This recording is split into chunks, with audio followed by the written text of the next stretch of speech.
تفطروني مالتيو سلام كم يوعيلكم أنا سلامية كتابير مسكن حفتهم سوزي إيه بعد حن متأخم كلكم يدلي مالتيو هذا نقدر كنا أقرأكم بتحرير ما نفتي حزين لما أنتي ميت إذا له فيديو أنا أقبلكم مالتيو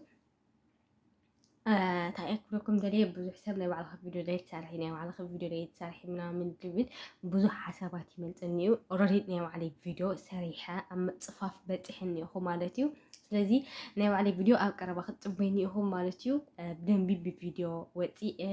ሓድሽ ዘለኹምኩ ደስ ልብል ተዘናግዕ ኣእምሮኻ ፍረሽ ዝገብር ሓደ ግዜ ዘይኮነ ደጊምካ ትሪኡ ቪድዮ ፅቡቅ ዘለ ፅፉፍ ዘለ ቪድዮ ሰሪሐ ሒዘልኩም ይመፅ ኣለኹ እየ ማለት እዩ ካብኡ ሓሊፉ ግን ክሳብ ሽዑ ግን ሰብስክራይብ ንእሽተን ልዕል ክብል እኒኦ ንዓየ ተስፋ ቫይራል ወፂ ድዩ ዝሰርሖ ቪድዮ ኣይወፀን ተስፋ ዝኸውን ነገራት እኒኡ ድዩ የለን ኣፍቲ ላይክ ምግባር ክኾን ይኽእል ሰብስክራይብ ምግባር ክኾን ይኽእል ንእሽተን ዩቱብ ክዓቢ ስለዘለዎ ብከምዚ ይሰርሕ ኣለኹ ማለት እዩ ስለዚ እዚ ነገርን ወዲ ከምዝን ተረዲእኹም ኩላትኩም ሰብስክራይብ ምግባር ኣይትርሲዕኹም ላይክ ምግባር ኣይትርሲዕኹም ፅባሕ ዝሰርሖም ቪድዮታት ዝፅዕኖም ቪድዮታት ተስፋ ገይረ ብሙሉእ ተኣማንነት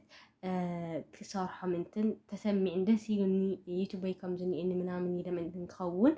እናታትኩም ምትብባዕ ሓገዝ የድልየኒ ማለት እዩ ስለዚ ኩላትኩም እስካብ መጨረሻ ቪድዮ ምሳይ ብምፅናሕ ሰብስክራይብ ብምግባር ኣበረታትዑ ንኽብለኩም ይደሊ ካብኡ ሓሊፉ ድማ ዝሰርሖም ቪድዮታት ምንም ሓሾት ዘለዎ ምናምን ኣይኮኑን እዮም እንታይ ደኣ እቲ ዝነበረ ኩነታት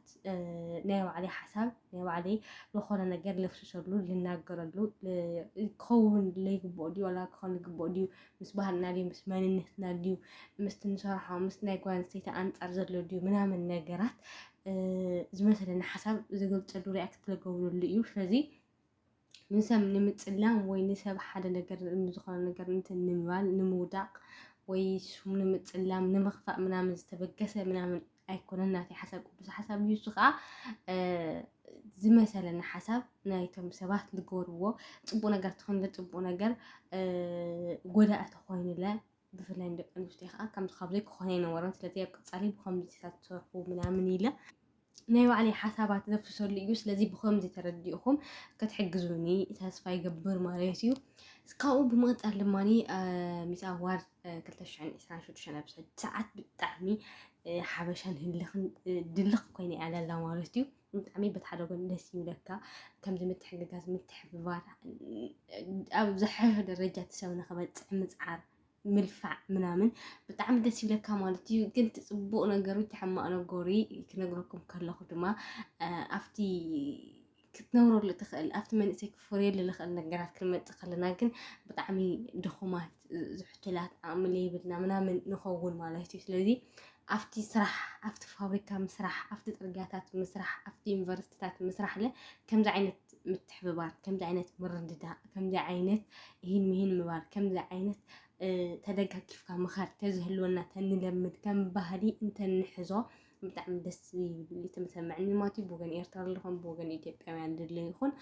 ደስ ዝብል ስምዒት ይልኻድ ዘሎ ማለት እዩ ደስ ዝብል ፉክክር ይልኻድ ኣሎ ሕጂ እኳ ናይጀርያ ብጣዕሚ ይብለለው ማለት እዩ ይተዓፃፀፉ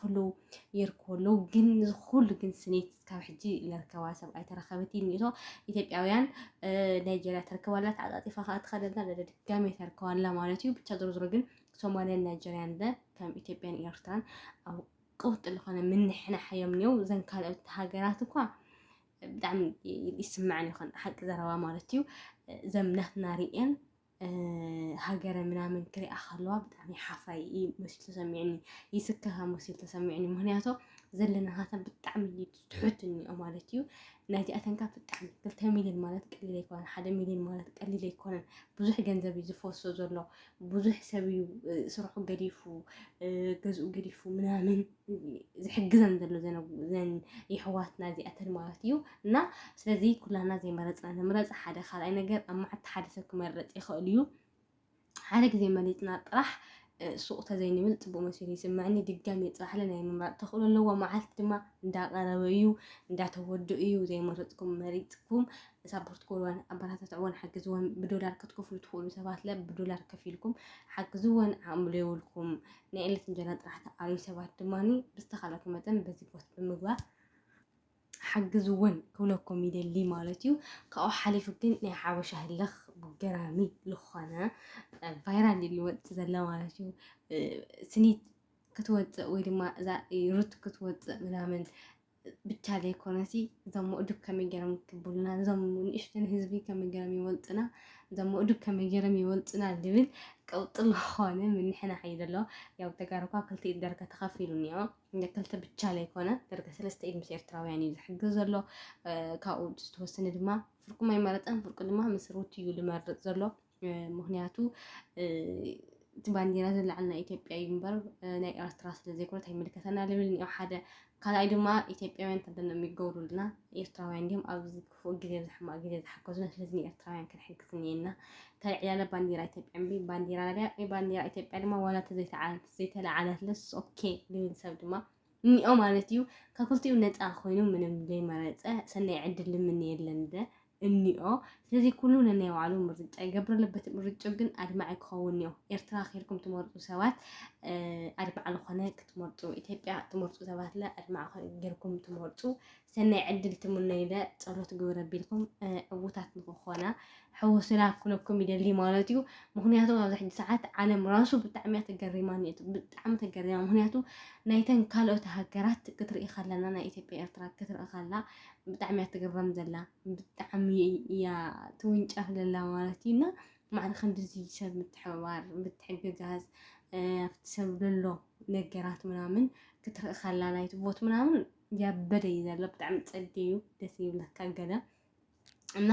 ዘመረጥኩም መረጡ ከብለኩም ይደሊ ማለትዩ ካኡ ሓሊፉ ናይ ጉዳይ ሊልና አሌክስ ኣብ ሕጂ ሰዓት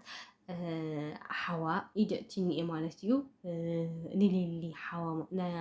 ቤቲ ሓዋ ማለትዩ በዘወይን ቤት ሓዋ በጣም ትክክል እዩ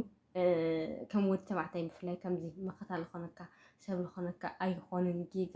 ጌጋ መንገዲ ምናምን ይሉ ለዓግተካ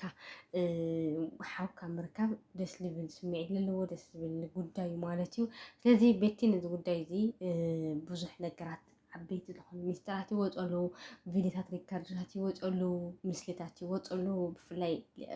ቤቲ መንሽሙ ሊሊ ተቀናብሮ ዘላ ነገራት ምስ ሰብ ትገብሮ ዘላ ነገራት ብዙሕ